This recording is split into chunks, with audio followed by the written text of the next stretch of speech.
प्रधानमंत्री नरेंद्र मोदी के गृहनगर वडनगर में खुदाई के दौरान मिले प्राचीन अवशेष दूसरी से 7वीं सदी के दौरान बने एक बौद्ध मठ के हैं। माना जा रहा है कि इस मठ में महिला बौद्ध भिक्षु रहती थी। अभी तक भारत के किसी हिस्से में महिला बौद्ध भिक्षुओं के रहने और अस्तित्व के मानिंद कोई ठोस सबूत जो पुरातत्वीय साक्ष्य से आता हो वो नहीं मिला था। ऐसे में इस मठ का मिलना ऐतिहासिक नजरिए से बेहद अहम है। ऑस्कर वॉन हिनबूर और पीटर स्किलिंग ने टोक्यो स्थित सोका यूनिवर्सिटी में international research institute for advance Buddhology के लिए लिखे गए अपने एक सालाना शोध पत्र an inscribed Kushan bodhisattva from Vadnagar में वडनगर के इस मठ को महिला भिक्षुओं का निवासी स्थान बताया है। इन दोनों शोधकर्ताओं ने साल 1992 में वडनगर से खुदाई में मिले बोधिसत्व मूर्ति पर लिखे शिलालेख की फिर से मीमांसा की है।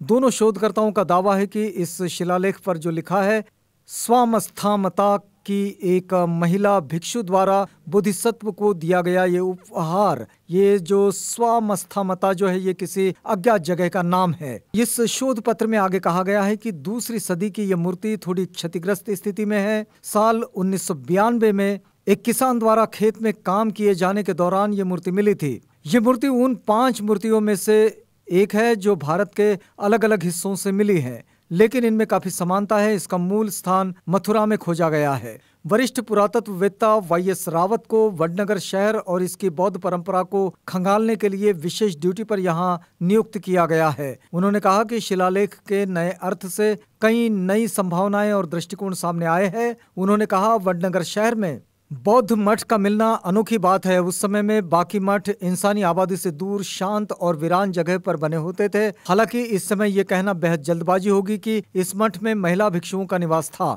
हो सकता है कि पुराने शहरों में सुरक्षा के दृष्टिकोण से महिला बौद्ध भिक्षुओं के लिए मठों को आवासीय परिसरों के स्तूप का निर्माण कराया जाता हो। जिस मूर्ति पर लिखे शिलालेख के अर्थ की दोनों शोधकर्ताओं से फिर से समीक्षा की है वह तांबे की बनी बुद्ध मूर्ति है जो इसे कच्छ में रखा गया है।